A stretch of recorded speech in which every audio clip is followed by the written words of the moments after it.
Pour votre fidélité d'écoute à Nana FM et bienvenue au 5e numéro du débat de Nana FM de cette semaine, vous qui nous suivez sur la 95.5 ou encore sur le bouquet Canal Plus numéro 575. Selon une étude menée par Afrobaromètre, 57% des Togolais interviewés disent faire partiellement ou beaucoup confiance au chef de l'État. Cependant, ils sont divisés quant à la confiance aux cours et aux tribunaux de notre pays. Pour aborder le sujet à quelques jours ou bien à quelques mois des échéances électorales, nous recevons sur notre plateau Gérard Djossou. Il est le président du mouvement Action des démocrates du millénaire pour l'inclusion sociale, structure membre de la DMP. Mesdames et messieurs, je suis Norbert Douadier et Nestor Glo assure la mise en onde. Une fois encore, merci pour votre fidélité d'écoute. Alors, monsieur Gérard Djossou, bonjour. Bonjour Nombert, bonjour à tout le personnel de NFM et Belle Dame de Lomé. Alors, les auditeurs, vous avez donc la possibilité d'intervenir dans ce débat sur nos deux numéros à partir de 7h35 minutes. Avant d'aborder le sujet qui nous réunit ce matin, on se demande qui est Gérard Djossou parce qu'on vous connaît. Le jour où vous avez été au SCRIC avec Madame Kafui Adjamabo Johnson. Alors, présentez-vous un peu pour que le public puisse vous connaître. Merci. Oui, merci Norbert. Gérard Djossou n'est pas nouveau sur la scène politique, malgré qu'à un moment donné, en 1995, j'ai pris la décision de quitter le Togo pour aller passer ma vie ailleurs, notamment en France et en Allemagne. Je sais que dans les débats qui ont suivi sur votre antenne, après mon enlèvement en plein centre de Lomé, suite à une réunion que nous avons pu organiser avec le groupe des 5. Beaucoup de compatriotes se sont posés beaucoup de questions.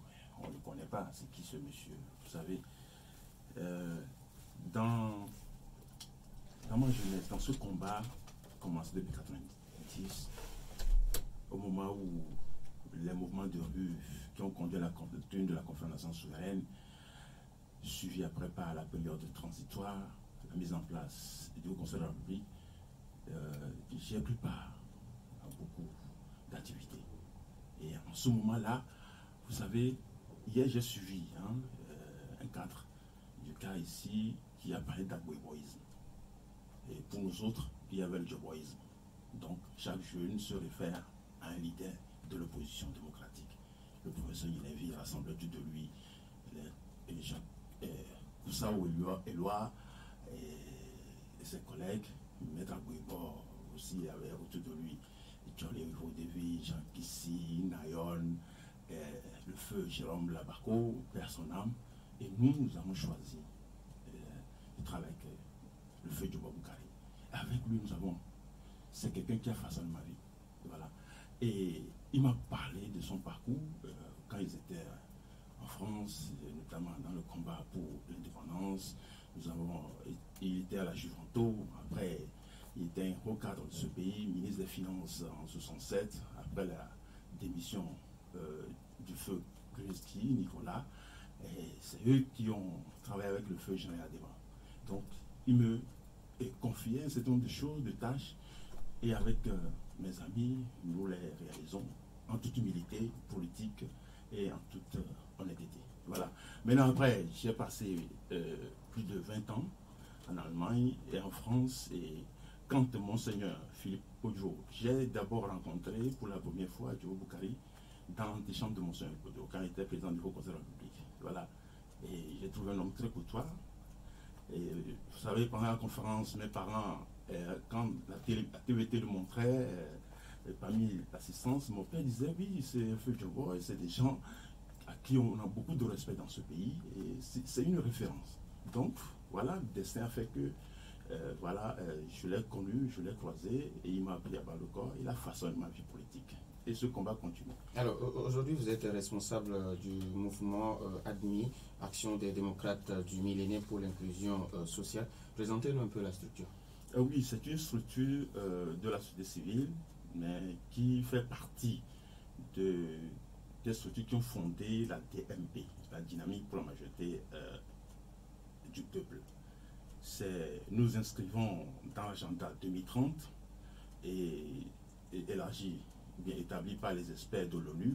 Et vous ce qu'on appelle les ODD, Objectifs de développement durable. Et parmi ces objectifs à réaliser à l'horizon 2030, vous trouvez le respect des institutions, la justice, l'état de droit, vous avez la lutte contre la faim et l'agriculture durable, autant de paramètres ou bien des pans sur lesquels le monde évolue aujourd'hui. Voilà, la question de l'égalité des sexes et l'éducation de qualité. Et nous, aux admis, ou bien l'admis, nous avons pensé qu'à un moment donné, il faut sortir de l'ombre à la lumière. Et j'ai eu la chance, avant que nous portions ce mouvement associatif sur les fonds baptismaux, j'ai participé à 2, 3, 4 COP, notamment l'accord de Paris, et j'ai participé à beaucoup d'ateliers. Pour le compte du Togo, vous savez, à ce rendez-vous planétaire, vous avez une trentaine d'associations en lutte contre le changement climatique qui sont représentées. Et d'abord, hier, cette semaine, on a célébré, ou bien on s'est souvenu de la journée mondiale de l'environnement. Hier, c'était, vous avez la casquette sur votre table, journée mondiale des océans. On a montré sur les chaînes comment le ministre Tengue est passé à la plage. J'ai fait une surprise à cet événement, parce que je fais du sport à la plage souvent, et c'est le d'en parler. Pour moi, on ne peut pas parler de l'océan en méprisant la salubrité, mais l'insalubrité de notre plage. Vous quittez le Golfe 4, c'est le miroir de la capitale. La plage aujourd'hui est très insalubre. Les eaux puantes, vous avez des parties où les populations qui sont dans la zone Golfe 4, surtout Golfe 4, vers la frontière, vers le marché qu'on appelle Koudassi, mais ils viennent déféquer et aller libre. En face, juste à côté de l'ambassade du portail, à 200 mètres, là où ils ont dressé la patame, vous avez un dépotoir. Quand vous longez jusqu'au carrefour, jusqu'à la limite du Golfe 1, vous avez au moins 7 à 8 dépotoirs sauvages. Ce n'est pas normal. En face de la station, en face du marché des fruits, quand les bonnes femmes finissent, ils viennent déposer juste au niveau de la plage, dans le sable, tout ce qu'ils ont comme débris. Or, le Togo s'est engagé à lutter contre le changement climatique. Donc, j'interpelle le pouvoir public, les acteurs locaux, à travailler avec les associations. Il faut leur doter les moyens. Nous avons la décentralisation, inviter les associations et les admis aussi en feront partie. C'est pour le bien-être de notre peuple. Alors, je le disais dans mes mots introductifs, selon une étude menée par Afrobaromètre, les Togolais qui ont été interviewés dans le cadre de cette étude, 57% disent faire partiellement ou beaucoup confiance au chef de l'État. Nous sommes à quelques échéances électorales. Qu'est-ce que ça vous dit en tant qu'acteur de la société civile et puis membre de la DMP? 57% qui feraient un conditionnel confiance au chef de l'État. Partiellement ou beaucoup confiance. C'est sur une thématique. Voilà. On a parlé de la démocratie parlementaire. J'ai suivi le détail de votre collègue dans le journal. Moi, je pense que les Togolais font confiance d'abord aux acteurs politiques. Il n'y a pas que le chef de l'État. Ceux qui animent, malgré qu'on les invective, il y a des gens dans l'opposition qui ont de bonne moralité intellectuelle, d'intégrité, et aussi des gens du pouvoir. Mais c'est le chef de l'État qui incarne l'institution l'exécutif de ce pays. C'est lui qui a le mandat délégué des électeurs.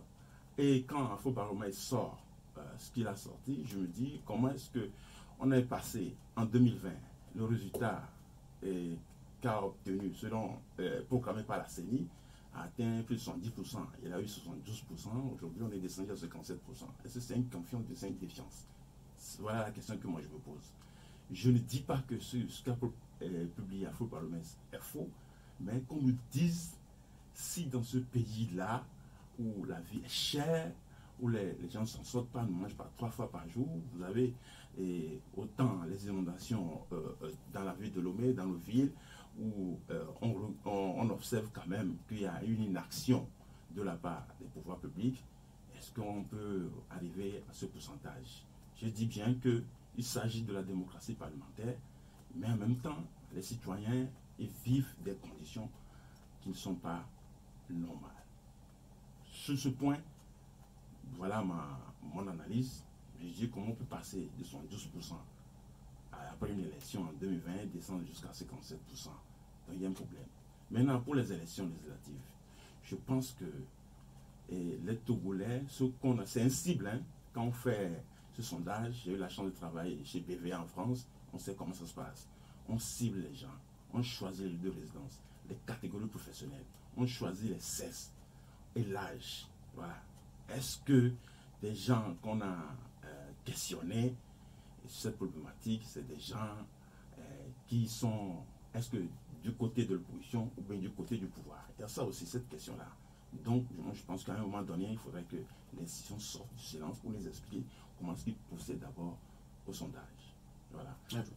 Aujourd'hui, votre structure admis est membre de la DMP. Comment se porte aujourd'hui la DMP depuis que vous avez décidé de quitter votre ancienne maison pour bannir le cas et adopter le P? Est-ce que vous avez cherché à rencontrer l'opinion, la base, pour voir quelle est leur position par rapport à votre départ de votre ancienne maison? Je sais là où vous voulez en venir. Vous savez que les Togolais, ils ont envie d'aller aux élections législatives. Vous avez vu me poser la question si nous avons consulté la base. Moi, je dirais il y a des partis politiques qui composent les partis politiques et les associations qui composent la DMP. Dans les partis politiques, il y a des instances. Voilà, il y en a qui ont tenu des conseils, même à la création de la DMK, des partis politiques qui la composaient ont tenu des conseils. Et ils ont eu, d'autres ont tenu des conseils, d'autres sont passés par le comité giratoire et le comité directeur, excusez-moi.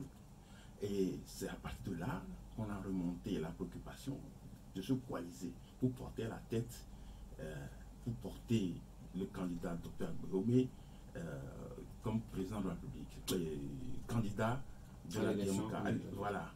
De la même façon, quand on a migré de la DMK à la DMP, les partis politiques ont tenu le congrès. Je cite le cas de la CDPA. Voilà, Mme Adjemagou n'a pas décidé tout seul d'appartenir à la DMP. Ça a été une décision de la base des militants et une préoccupation du parti, bien des partis politiques et des mouvements associatifs. Ce sont 6 partis politiques et 7 associations. Voilà, dans les associations, vous avez le bureau exécutif qui se réunit, qui décide de la marche à suivre. Voilà comment la DMP est née. Et nous avons créé la DMP parce qu'à un moment donné, il y avait un problème de fond. Est-ce qu'il faut aller ou ne pas y aller aux prochaines élections législatives et régionales? Nous sommes pensés là-dessus. Et la conférence des présidents à l'époque de la DMK, où siégeaient la plupart les représentants de ces structures-là, ont décidé à l'unanimité, voilà, d'aller aux élections, et nous avons migré vers la DMP. Et je rappelle d'ailleurs que l'acte fondateur de la DMK avait prévu que tous les voies et moyens qui seront possibles seront utilisés pour conquérir la tenance voulue en février 2020. Voilà. Maintenant, vous savez, on a connu des contestations, vous l'avez dit tout à l'heure, il y a eu des périodes post-électorales et une résistance est née pour conquérir la victoire. La victoire n'a pas, la passion du pouvoir n'étant pas au rendez-vous, il nous appartient, nous les acteurs, maintenant de décider de la conduite à suivre face à l'agenda républicain. Nous avons tenu une conférence de presse le 31 mars pour nous prononcer parce que nous avons promis au peuple togolais, au temps de la DMK, qu'au plus tard le 31 mars, nous allons prononcer là-dessus. Et quand le moment est venu, vous avez suivi le développement de l'altérité, vous êtes journaliste, vous savez tout ce qui s'est passé avec le parent de la DMK. Et voyant que la disposition donnait le droit d'user de tous les moyens pour conquérir la tenance, nous avons choisi la voie royale qui est la voie de la démocratie. Donc, nous y préparons. La DMP dès l'annonce du recensement électoral dans la zone numéro 1, a mis en place des dispositifs, a fait des sorties publiques, sensibilisation, mobilisation des populations de voter. Vous nous avez suivis dans vos démarches journalistiques. Et à partir de ce moment-là, il y a eu un engouement, surtout Grand Lomé, les autres préfectures de la région maritime, mais jusqu'à ce que Quand nous avons rencontré les responsables de la CENI la dernière fois, ils ont dit qu'ils étaient étonnés de la façon dont les gens se sont levés, mobilisés pour aller se faire recenser. Malheureusement, les 2 jours, on va en parler tout à l'heure, les 2 jours qu'on a accordés à nos populations de voter n'ont pas suffi, nonobstant le fait que nous avons fait sortir un communiqué le 3 mai pour demander une dizaine de jours. Mais il y a des problèmes internes à la CENI qui ont fait qu'ils ne pouvaient pas aller au-delà. Aujourd'hui, beaucoup n'ont pas eu leur carte d'électeur. Avant de donner la possibilité aux auditeurs d'intervenir dans ce débat, est-ce que vous êtes sûr qu'aujourd'hui, le peuple vous fera confiance pour ces échéances à venir? Vous savez, à cette question, moi je dirais que le peuple peut, voire au-delà, doit nous faire confiance. Parce que le peuple togolais est un peuple intelligent. Ils savent qui fait quoi et comment. Regardez comment, dès la création de la DMP le 10 avril, tout ce que nous avons fait.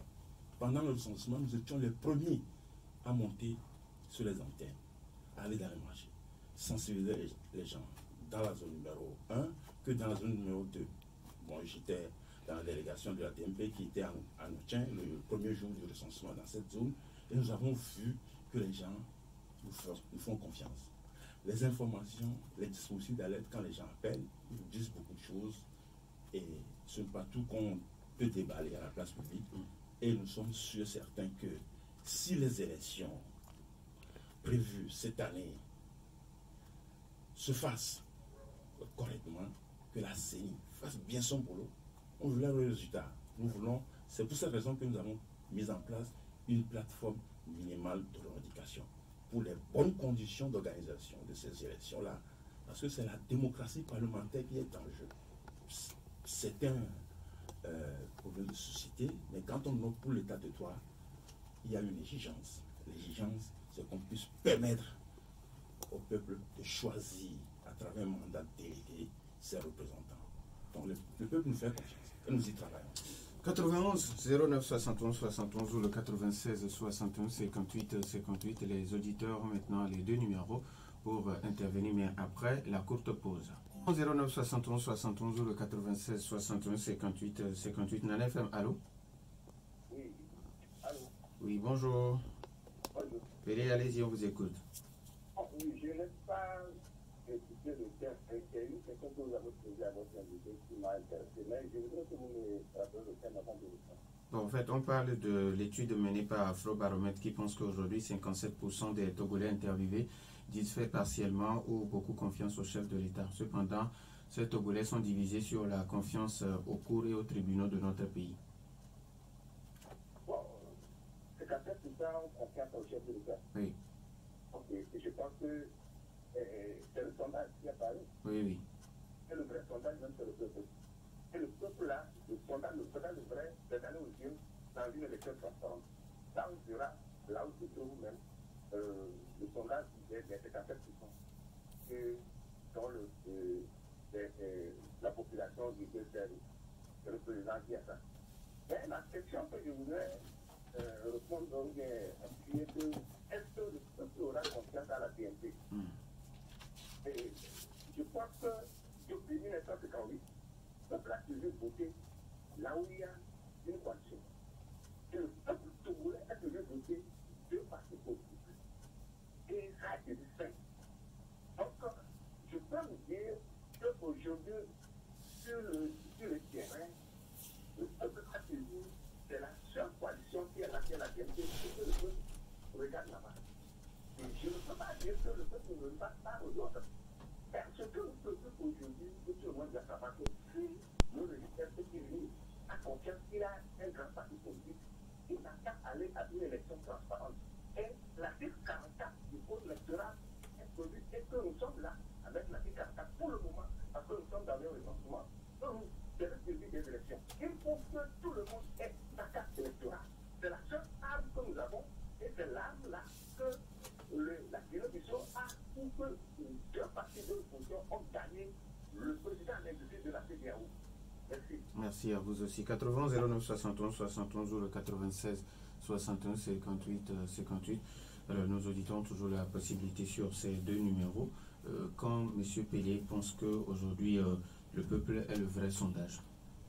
Mais il a raison. C'est le peuple de qui vient la légitimité. Vous savez, nous sommes en démocratie au Togo, un état de droit, selon la constitution de septembre 92. Et s'il dit que c'est au peuple qui donne la légitimité, je pense que M. Pelé a entièrement raison. Et la démocratie, c'est quoi? C'est choisir librement ses représentants, que ce soit l'exécutif, que ce soit le pouvoir législatif. Alors, vous savez que nous avons notre auditeur. Nana FM, allô? Oui, bonjour. Bonjour, monsieur Mazet. Oui, Michel, comment allez-vous? Oui, je vais bien. Oui, allez-y, on vous écoute. Vous avez dit quoi? 57%? Oui. Font confiance au chef de l'État. Je crois que ça serait peut-être 55% des membres du. Franchement, c'est sur le fait de nous. C'est carrément une étude à la Monsanto. C'est orienté, mais avec cette atmosphère que nous vivons, où l'humanité a une minorité qui n'arrive pas à maîtriser, où l'impunité à outrance, on a cité autant de scandales. Moi, je sais quand même qu'il y a des études orientées, hein, c'est-à-dire c'est fin à dessin. Donc ça, là, vraiment, il ne faut pas prendre ça au sérieux. Ça, c'est pour amuser. Vous avez dit ça, tirer la croix à la fin. C'est pas vrai. Donc, je dis. Merci, Michel. 91 09 71 71 dans l'FM, allô? Oui, allô, bonjour. Oui, bonjour, Mas. Bonjour à votre invité. bonjour, cher ami. Le sondage de l'Afrobaromètre qui dit que 57% de la population font confiance au président de la République, Oui. alors qu'il a été élu à 112%, pour moi c'est une régression. Et en 3 ans, c'est beaucoup. Je voudrais savoir quelle cible, bon, cela ne regarde pas votre invité, Oui. il n'est pas celui qui a fait le sondage, les cibles choisies pour faire ce sondage. Et je le dis pour que ceux qui ont fait Afrobaromètre pour la prochaine fois mettent ce sondage sur les réseaux sociaux. Non, c'est déjà disponible sur la page Republic of Togo. Vous pouvez aller télécharger. À ce sondage. Oui, oui, oui. Le sondage est disponible sur Republic of Togo. Ah, ok. Mais je n'ai pas reçu le message parce que je n'ai pas tout le temps que je fouille dans ce sens. Donc, si ce sondage est disponible, je vais voir, je vais y participer aussi. Pour ce qui est de la séparation des pouvoirs, et je dis au Togo, il n'y a pas de séparation de pouvoir. Parce que dans le sondage, il est disqualifié les institutions comme le Parlement et le judiciaire. Alors que, tout simplement, je vois que c'est un manque de sincérité. Quand il n'y a pas de séparation de pouvoir, on ne peut pas disqualifier les parlementaires et les juges, parce qu'ils sont sous pression. Et pour terminer, je dirais que le Parlement actuel que nous avons est le pire que nous avons eu au Togo depuis que les élections sont organisées, parce que en son sein, nous avons des opposants qui ne sont pas des opposants, mais plutôt des béquilles. En 90, je pense, je ne sais plus si la date est bonne, quand Nachaba avait dit, comme vous ne voulez pas, nous prenons tout, en ce moment, on savait que le Parlement était unicolore et personne ne se souciait de ce que le Parlement faisait. Maintenant, nous avons des faux opposants qui nous disent tout le temps qu'ils sont des opposants, mais ils ne sont que des accompagnateurs. Merci, bonne journée. Merci et bonne journée à vous aussi. 91 09 71 71 ou le 96 61 58 58. On peut prendre encore 2 auditeurs. Alors, vous avez suivi Mas Dadido Gomé. Je ne sais pas si vous voulez réagir. Et puis Michel aussi qui pense que l'étude d'Afrobaromètre est orientée. Mais Mas qui dit que c'est peut-être une régression parce que, comme vous le disiez avant, on parlait de 72. Aujourd'hui, on parle de 57%. Oui, Norbert, vous savez, ils ont abordé dans le même sens que moi. J'ai fait une analyse tout à l'heure, et puis scientifiquement, ou bien arithmétiquement, passé de plus de 72%, selon les résultats proclamés par la CENI, dont on connaît la nature, et arrivé aujourd'hui à 57%. Je pense que le chef de l'État doit revoir sa copie. Les Togolais, non, ils sont étouffés.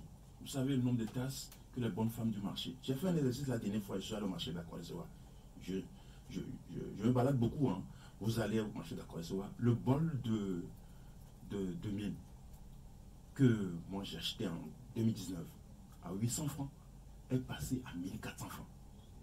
À Notien, la dernière fois, quand nous étions sur le terrain pour sensibiliser la population, j'ai fait le même exercice. C'est le même tarif. À Notien. Comment ça se fait? Vous arrivez, les bonnes femmes vous disent, dès que nous posons nos cages de volailles, alors, on doit payer la taxe de dépenses.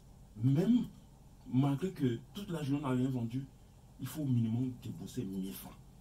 Or, les conditions dans lesquelles elles exercent de l'activité, vous voyez le marché d'Akwa-Essoa, en temps de pluie, c'est inadmissible. Et comment se fait-il que on nous présente ce tableau? C'est 57% qui font confiance au chef de l'État, alors qu'il y a la vie chère, alors qu'il y a des problèmes politiques. Nous avons appelé un apaisement avant les élections, les conditions d'organisation. Nous avons parlé du retour des réfugiés. Nous avons aussi, dans la plateforme minimale, nous avons aussi demandé, ou bien dans nos communiqués, que les gens puissent obtenir leur carte d'électeur, ce qui est un droit constitutionnel. Pédé l'a rappelé tout à l'heure. Mais ils ont fermé les portes au nez, à la barbe des populations de voter. Nous avons un autre auditeur à Nana FM. Allô? Bonjour. Oui, bonjour. Monsieur Seydou. Monsieur Seydou. Ouais, d'enfants. Monsieur Seydou d'enfants. Ok, allez-y. Ouais.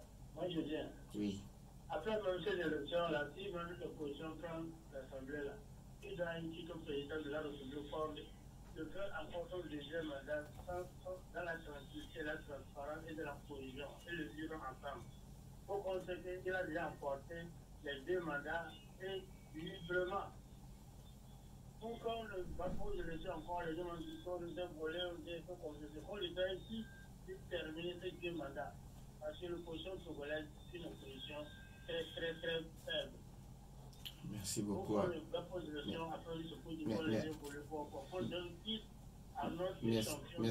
Merci beaucoup à monsieur Seydou.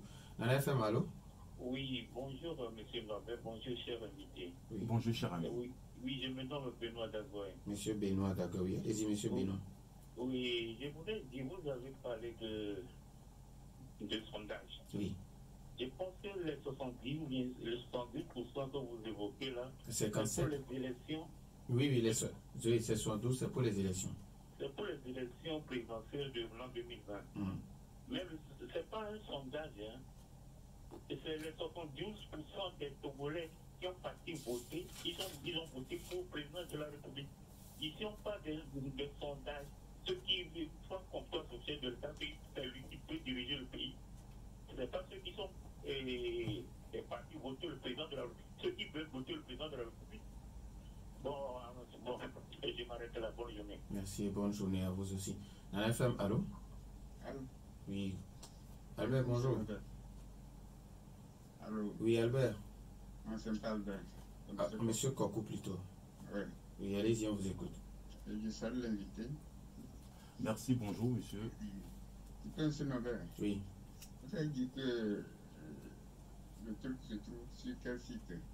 La République of Togo. La République of Togo, c'est quel site? Le site du Togo ou bien... Oui. Juste vous tapez republicoftogo.com et puis vous allez dans rubrique politique et puis vous allez voir l'article d'abord et en bas de l'article vous avez l'étude ou le rapport en PDF. Comment se fait-il que le République of Togo a mis le rapport là-bas? Aujourd'hui, on reconnaît les choses, comment on l'appelle, ceux qui ont fait l'enquête là. Ah oui, Afrobaromètre. Afrobaromètre. Il faisait un temps, Afrobaromètre avait fait une enquête et a dit certaines choses. Peut-être que vous n'étiez pas content. Il les a dit que ce n'est pas une chose qui est crédible. Aujourd'hui, ils trouvent qu'ils sont crédibles pour faire un travail valable qu'on va mettre sur le site officiel. Monsieur Kokou, le Republic of Togo dont je parle n'est pas le site officiel de... Parce que le site officiel, c'est la République togolaise. Mais le Republic of Togo n'est pas le site officiel. Ok. Le site officiel, c'est République togolaise, mais il y a République of Togo aussi. Il n'est pas un site officiel. Oui. Moi, je pensais que c'était... Non, pas du tout. Ok. Bon. Je n'ai plus quelque chose à dire parce que je crois que c'était sur le site officiel. Non, pas du tout. Merci beaucoup à M. Koko. On prend le tout dernier auditeur. Nana FM, allô? Allô, bonjour. Monsieur Garo, bonjour. Bonjour à votre invité. Bonjour, cher ami. Vous savez, monsieur, moi, dans nous, ce qui concerne les élections, tu n'appliques pas le pouvoir. Moi, j'ai fait l'opposition aussi. Si le pouvoir ne fait pas bien les élections, et l'opposition, voilà. Et l'opposition fait quoi? Plus de 30 ans lutté par l'opposition fait quoi? Monsieur Garo qui est parti, je pense qu'on va donner maintenant la possibilité à notre invité de répondre. Alors Benoît Dagua qui pense que les 72% dont vous faites mention, ce sont les Togolais qui sont allés voter pour le chef de l'État, mais 57% c'est ceux qui lui font confiance. Donc il faut faire la différence entre les deux éléments. Ouais, à cette préoccupation, j'ai envie de dire que à l'entame de l'émission, j'ai dit que j'ai une expérience en matière de sondage. J'ai travaillé dans une grande institution en France, BVA, c'est du BVA. Et vous savez, dans les grandes démocraties, il n'y a pas seulement un seul institut, hein. Vous avez Ipsos aussi. Et il y a de temps en temps, on commande, l'exécutif même peut commander ces gens de sondage. Mais vous avez la cible, vous avez des personnes à interroger qui ne doivent pas être, par exemple, des mineurs. C'est des gens à l'âge de voter. On choisit les catégories. LSS. Ceux qui ont voté en 2020, ce sont des gens qui ont au moins 18 ans. Ceux à qui on a posé les questions, les cibles qui ont construit ce sondage-là, ce ne sont pas des enfants, c'est des adultes également. Donc, bref, ce sont des électeurs ou bien électrices. C'est sur cet argument-là que moi je fonde mon raisonnement et pour bien mon analyse. C'est pourquoi je réponds en disant que si des gens à qui le sondage ont été adressés ont été des électeurs en 2020, le chef de l'État a chuté de 15 points. 15 points, c'est beaucoup parce qu'il y a eu du mécontentement, voire de la frustration par rapport à tout ce qui se passe dans le pays. Voilà. Les Togolais sont préoccupés par ce qui se passe, parce que beaucoup ne s'en sortent plus. Donc il faut revoir la copie. Et la copie, c'est avec les acteurs aussi de l'opposition qu'on trouve un consensus, surtout à la veille des élections législatives. Il faut redonner confiance au peuple. La DMP a eu pour objectif de conquérir le pouvoir à l'Assemblée nationale et exercer et imposer une transition à travers un gouvernement de transition. Voilà notre objectif. Monsieur Garo qui pense que dans ces affaires d'élection, il ne faut pas seulement jeter le sort sur le parti au pouvoir, mais accuser également l'opposition. Oui, vous savez, dans ce genre de commentaires, ce que j'ai à dire, c'est que lorsque vous imprimez la bonne foi, c'est une présomption. Mais il vous appartient de le démontrer. Combien d'accords politiques on n'a pas signé dans ce pays qui étaient au pouvoir? Ce n'est pas l'opposition. L'opposition a eu 3 mois du gouvernement de transition. Kofigo, au sortir de la conférence nationale souveraine, il n'a eu que 3 mois. Mais en 3 mois, on a vu ce qui s'est passé dans ce pays. Quand on regarde dans le rétroviseur, le gouvernement de transition en 3 mois a beaucoup fait par rapport aux gouvernements qui sont succédés. C'est pour cela que je dis, ne jetez pas d'amalgame sur les acteurs de l'opposition. Ils font ce qu'ils peuvent. Ils sont la voix, ou bien ils constituent la voix des sans-voix. C'est ceux qui nous dirigent, qui ont tous les pouvoirs. Le pouvoir régalien, c'est eux qui les détiennent. Donc, c'est eux qui ont la responsabilité de rendre le peuple togolais heureux. Nous pouvons les accompagner, mais à condition qu'on ait une discussion. C'est ce que nous avons voulu faire après les élections de 2020. Il faut qu'on discute de la façon dont ce pays peut faire asseoir son alternance politique. On n'a pas été compris. Il y a eu des violences. Ben, écoutez, quand on est dans un combat engagé au Togo, il faut s'attendre à tout. Et moi, je le pense sportivement. Alors, le recensement électoral a commencé dans la zone 3 depuis lundi. Je ne sais pas si vous avez vos éléments sur le terrain pour les partis politiques qui sont sur le terrain. Certains prétendent que les mêmes erreurs qu'on a remarquées dans la zone 1 et dans la zone 2 se répètent toujours. Je ne sais pas si vous étiez sur le terrain et puis ce que vous avez remarqué. Vous savez, DMP né le 10 avril. Le 26 avril, nous étions déjà sur le terrain.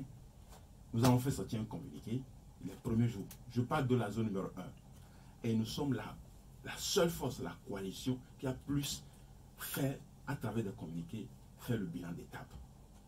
Et nous réitérons toujours qu'on doit revenir à la zone numéro 1 pour donner le droit à aller voter à ceux qu'on a laissés sur le carreau. Pour la zone 3, je vais dire que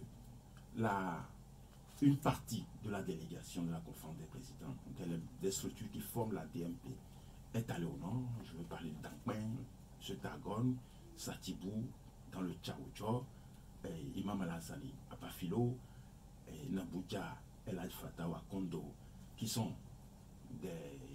fait le déplacement dans la région de Bassa, Kara, et dans les savanes. Nous avons des militants qui sont sur le terrain, qui nous remontent des informations à travers le dispositif d'alerte composé de 2 numéros, 90 17 92 32 de Bruxelles, le MOVE 96 12 70 et 20. Nous recevons beaucoup d'informations. Avant-hier, nous avons fait sortir un communiqué pour relater les dysfonctionnements qui ont eu lieu dans les deux zones, zone numéro 1, zone numéro 2, que nous avons connues, qui continuent. Et c'est inadmissible. Comment se fait-il que la CENI ne peut pas, à travers les expériences qu'ils ont connues dans les 2 zones précédentes que je viens de citer, pas apporter une correction? Vous avez dans les... J'ai suivi un parti de l'opposition, le rapport qu'ils ont fait sur la région de la Kara, avec tout ce qui s'est passé, c'est malheureux. Dans notre communiqué, nous avons fait le résumé point par point. Il y a 6-7 points que nous avons mis sur la place publique. Vous avez mis une copie. Et nous y sommes, nous y travaillons beaucoup. Nous avons même demandé à ce qu'on prolonge encore, comme on a fait pour les zones numéro 1, numéro 2, pour la zone 3, afin que les populations en âge de voter puissent obtenir le précieux sésame. C'est ça aussi la démocratie. Les périodes électorales, bien le processus électoral repose sur 3 périodes. La période avant, pendant et après. Là, nous sommes actuellement dans la première période. Et cette période commence par le recensement. Quand tu n'as pas la carte d'électeur, tu ne peux pas s'exprimer librement. Ça va de la vitalité de la démocratie sur la tête de nos aïeux. C'est pour cette raison que nous demandons que la CENI puisse rapidement corriger le tir, afin que les gens qui n'ont pas à ce jour eu leur carte d'électeur puissent au moins jusqu'à la fin puissent les obtenir. Et qu'ils reviennent, comme l'avons proposé lors d'une conférence de presse, je parle de la DMP, qu'ils reviennent dans la zone numéro 1 pour recenser toutes les populations en âge de voter qui n'ont pas pu obtenir leur carte d'électeur. Alors, il y a un auditeur qui me demande, à la fin du processus de recensement, est-ce que vous allez demander à la CENI de vous fournir la liste de tous les Togolais qui se sont fait recenser? Mais vous savez, nous avons rencontré la CENI, le président et 2 de ses collaborateurs, notamment le vice-président et le chargé à la communication. Ça a été une rencontre dans une bonne ambiance. Ils ont été ouverts. Ils nous ont dit qu'après le recensement, il y aura la phase qu'ils appellent techniquement AFIS. C'est le dédoublonnage, puisque des mineurs des étrangers présumés ont été enrôlés. Nous avons dit ça lors de cette entrevue et ils l'ont reconnu. Ils ont eu des informations. Ils n'ont pas contesté les communiqués que nous avons fait publier. Donc, il y a même l'ANC qui a dit qu'à Kara, il y a des mineurs. Mais je l'ai relevé tout à l'heure dans la cause. J'ai lu. Voilà, c'est de bonne guerre. Mais notre coalition, c'est que nous voulons qu'on fasse les affiches, qu'on fasse publier la liste dans les CRV et en plus qu'on accepte les réclamations, qu'on corrige les fichiers, qu'on audite s'il faut ce fichier-là. Une fois qu'on aurait revenir dans la zone maritime, refaire le recensement et que voilà, le temps viendra où nous allons encore demander à rencontrer la CENI pour en discuter. Ils nous ont remis leur contact, ils ont apprécié le fait que nous avons fait cette demande-là et je pense qu'ils seront ouverts pour la suite. Alors, lors des échéances électorales, c'est-à-dire les législatives et les régionales, votre mouvement admis, est-ce que vous seriez acteur, observateur ou bien spectateur? Ben, pourquoi vous parlez seulement de l'association des admis? Ça vous intéresse ce terme? Et il y en a qui font la bonne blague pour dire admis avant les élections ou bien admis avant l'examen. Compétition et tout. Non, nous travaillons dans une coalition. Et dans cette coalition, la DMP, nous avons mis en place des commissions thématiques techniques. La commission de candidature et à pied d'œuvre, la commission pour la mobilisation des fonds, parce qu'il faut de l'argent, beaucoup d'argent pour sécuriser les bureaux de vote, les délégués, les formateurs, les candidats. Nous avons la commission de recours, test juridique. Nous avons au moins 6 commissions. Voilà. Donc la commission de candidature travaille sur ça. Nous alignons sur les décisions, les critères de choix. Et au moment venu, vous verrez que, voilà, si nous avons des compétences à offrir, donc pourquoi pas nous irons à cette compétition. Mais je ne vais pas décider tout seul. Nous travaillons dans une coalition, la commission des candidatures va trancher là-dessus et nous faisons beaucoup confiance. Vous avez 30 secondes pour votre mot de fin. Et je réitère les 2 numéros, 90 17 92 32, 96 12 70 20. Et l'adresse électronique, c'est info, tout en minuscule, info@dmp, en un mot, .org. Donc, envoyez-nous toutes les irrégularités, les anomalies, dysfonctionnements constatés sur le terrain, et nous allons travailler là-dessus. Nous travaillons beaucoup à la DMP. Et je pense que pour la prochaine Assemblée nationale, la DMP fera un bon score si la CENI arrive à bien organiser les élections et que le pouvoir exécutif aussi donne les moyens. Nous disons merci à Gérard Dodi-Diosso. Il est le président de ADMI, Action des démocrates du millénaire pour l'inclusion sociale. Merci également aux auditeurs pour leur fidélité d'écoute. Merci à Nestor Glo pour la mise en onde. Merci également à Maïmouna Hassan derrière la caméra pour notre page YouTube. Je suis Norbert Douadi. Bonne suite de nos programmes.